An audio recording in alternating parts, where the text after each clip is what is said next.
Bonjour et bienvenue dans cette vidéo. Nous allons essayer de comprendre ensemble ce que sont les pointeurs dans le langage Go.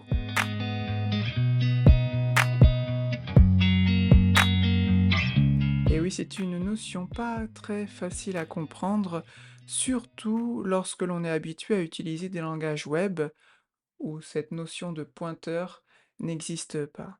Mais pour bien comprendre avant, il faut également comprendre comment fonctionne la mémoire. Bien, une mémoire, c'est comme un bloc, comme on le voit ici.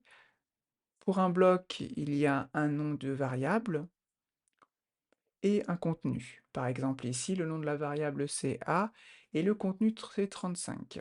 À côté, le nom de la variable c'est number et le contenu c'est 45. Voilà, ces notions-là ne sont pas trop compliquées à comprendre, surtout si vous êtes habitué à utiliser un langage web. Et donc, pour enregistrer un contenu dans une variable, il suffit de taper son nom, on fait égal 45 dans ce cas-là. Et pour afficher le contenu d'une variable, on va utiliser bien ce bout de code pour du Go, et ensuite on met le nom de la variable. Si c'était du JavaScript, on aurait fait un console.log et on aurait mis le nom de la variable. Et pour du PHP, on aurait par exemple utilisé le mot-clé echo et le nom de la variable, et de cette façon, eh bien, le contenu de la variable est affiché. Mais voilà, aujourd'hui, l'objectif, c'est vraiment de comprendre les pointeurs, et ça peut paraître difficile. Mais vous allez voir qu'en pratiquant, eh bien, vous saurez utiliser ces notions-là dans le langage Go, et c'est finalement pas si compliqué que ça. Et une chose importante à comprendre pour bien utiliser les pointeurs, c'est cette nouvelle information que l'on retrouve ici dans la mémoire, qui est l'adresse en fait. Par exemple, pour la variable number, donc le contenu c'est 45, et l'adresse de la mémoire, pour y accéder via l'adresse, eh bien c'est ici ce numéro. Et pour bien utiliser les pointeurs, on va utiliser principalement deux symboles que l'on voit ici. À quoi ces symboles correspondent-ils? Eh bien, ici, c'est l'esperluette que l'on appelle également le et commercial, et en bas, c'est l'étoile. Et ils servent à quoi? Eh bien, c'est ce que nous allons voir dans cette diapo. L'esperluette permet d'afficher l'adresse d'une variable, et l'étoile affiche le contenu de l'adresse. Pour l'étoile, cela signifie que nous avons une adresse dans une variable, par exemple, mais voilà, nous, ce qui nous intéresse, ce n'est pas le numéro de l'adresse, mais le contenu qu'il y a à cette adresse-là. Eh bien, pour atteindre cet objectif, il faut utiliser l'étoile. Donc ça peut paraître un petit peu flou au début, mais vous allez voir, à la fin de cette vidéo, les choses seront plus claires. Et pour atteindre cet objectif, je vous encourage vraiment à pratiquer. Donc ne regardez pas tout simplement cette vidéo, regardez-la et en même temps, pratiquez et recopiez donc ce que je vous présente à l'écran. J'ai donc ouvert un éditeur de code. Dans mon cas, j'utilise Visual Studio Code. Ici à droite, il y a le terminal. Ici, il y a le contenu du fichier main.go que j'ai créé. D'ailleurs, vous pouvez le constater ici. Maintenant, je vais masquer cet onglet qui ne va pas nous servir. Voilà, comme ça, on aura plus de place. Comme vous le savez, dans Go, il faut utiliser la fonction main pour débuter. C'est ce que j'ai fait. Et on va commencer simplement. On va créer une variable number de type int. Et à l'intérieur, on va mettre 45. Très bien. Donc maintenant, je vais afficher cette variable grâce à fmt printf. À l'intérieur, je vais indiquer le message suivant: contenu de la variable, salutations, deux petits points, et ensuite je vais mettre la variable. Pour le formatage, je vais ajouter, excusez-moi, pour le formatage, je vais, oh là là, mais ça marche plus là. Voilà, ça. Et ensuite, je mets donc la variable à utiliser number.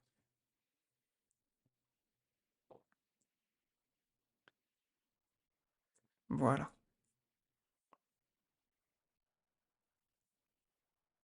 Pour avoir encore plus de place, ici, je vais effacer le minimap. Voilà.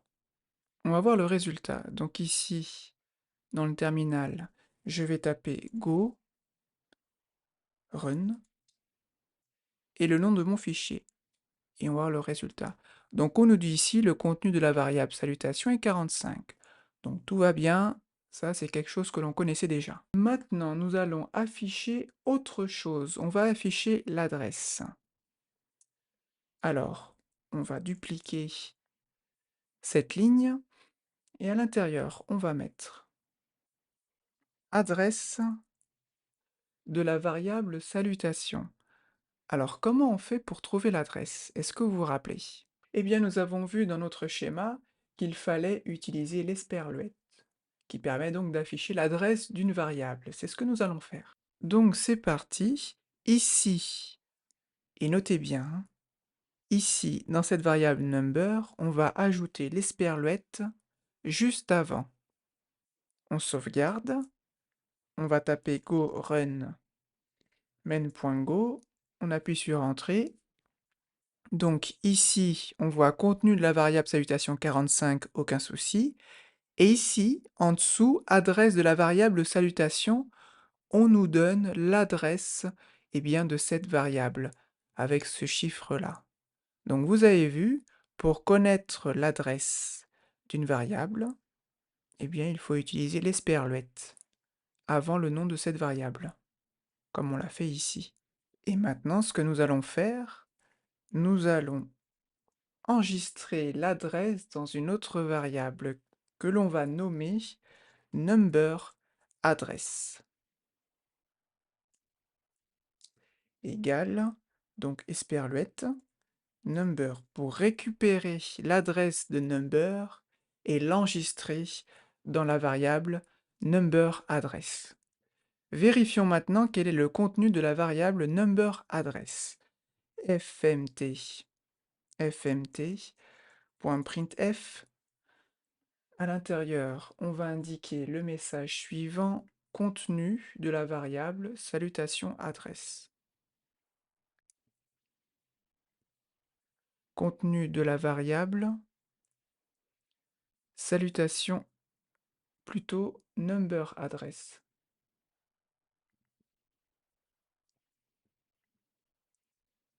D'ailleurs ici, je me suis trompé, je ne sais pas pourquoi j'ai mis salutation, mais ici normalement on met number. Ensuite, on va mettre le contenu de la variable. Donc on va déjà mettre ça. Voilà. Et ensuite on met la variable à utiliser. C'est celle-ci. Je sauvegarde. Et ensuite, je vais taper la commande go run main go. Que voyons-nous? Eh bien, nous voyons la chose suivante. On voit ici contenu de la variable number 45, c'est bon. L'adresse, donc ici, c'est bon. Et la contenu de la variable number address, eh bien, c'est l'adresse de number. Et c'est logique, hein, même si on n'a pas mis ici d'esperluette. Ici, ce n'est pas le contenu, ou l'adresse plutôt, l'adresse de number address, mais l'adresse de number, puisqu'on a utilisé l'esperluette juste avant number, eh bien on affiche ou on enregistre l'adresse de cette variable dans une autre variable qui s'appelle number address. Mais maintenant, imaginons, on a bien cette variable number address, avec donc l'adresse de number, mais nous, ce que l'on voudrait, c'est récupérer le contenu de number en passant par l'adresse, en passant donc par cette variable number address qui contient donc cette adresse-là. Comment faire? Eh bien, on va utiliser l'étoile. En dessous, ici, on va faire un fmt, printf. Ensuite, on va taper la chose suivante. Contenu dans l'adresse de la variable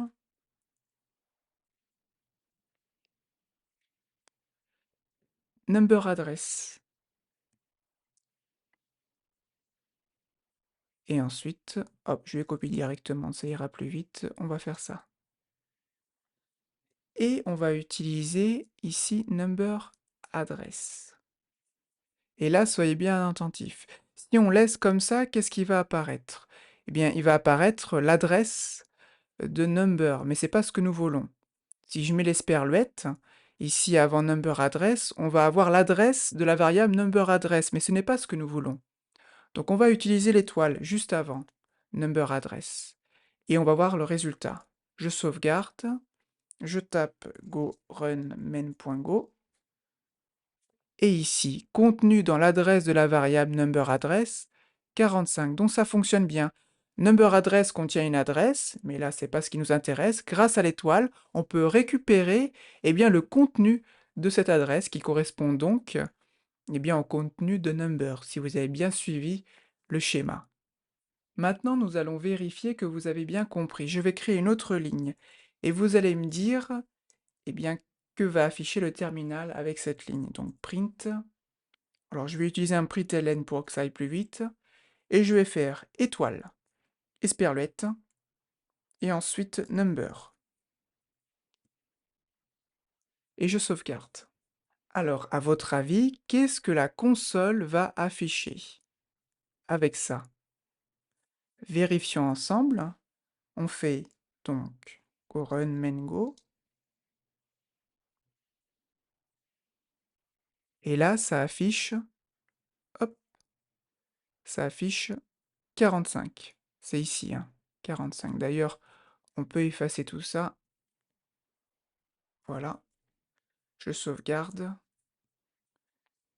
Et je vais taper de nouveau go run main.go. Et on voit bien ici 45. On va expliquer pourquoi. Bien, c'est très simple. Ici, on a la variable number. Ensuite, grâce à l'esperluette, on demande à avoir l'adresse. OK. Mais ensuite, grâce à l'étoile, bien, on demande à avoir le contenu de l'adresse. Et c'est pour ça, donc, qu'on retrouve 45, parce que le contenu de l'adresse de number, bien, c'est 45. Bien entendu, ce genre de choses, on le fait pratiquement jamais, voire jamais, car c'est inutile. Mais ça permet de comprendre bien, le fonctionnement, et ça permet de vérifier si vous avez bien compris la mécanique aussi. Je vais maintenant réafficher, voilà, les autres bouts de code. Alors pour cela, j'ai utilisé la commande CTRL-Z. Et maintenant, nous allons essayer autre chose. Ici, je vais faire number address. Je vais mettre une étoile avant. Et je vais écrire égal 67. Et maintenant, je vais afficher la variable number. fmt print ln, ou plutôt, oui, printf, comme ça je vais écrire quelque chose. Nouvelle valeur de number.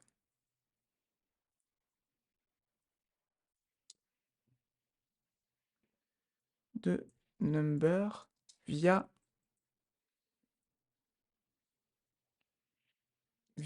number address.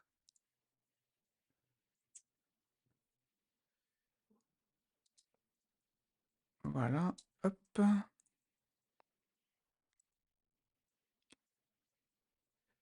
Et ensuite, je vais mettre number. Alors, je me suis trompé. Voilà, number. Très bien. On va maintenant faire main.go. Main run, pardon, n'importe quoi. Go run main.go.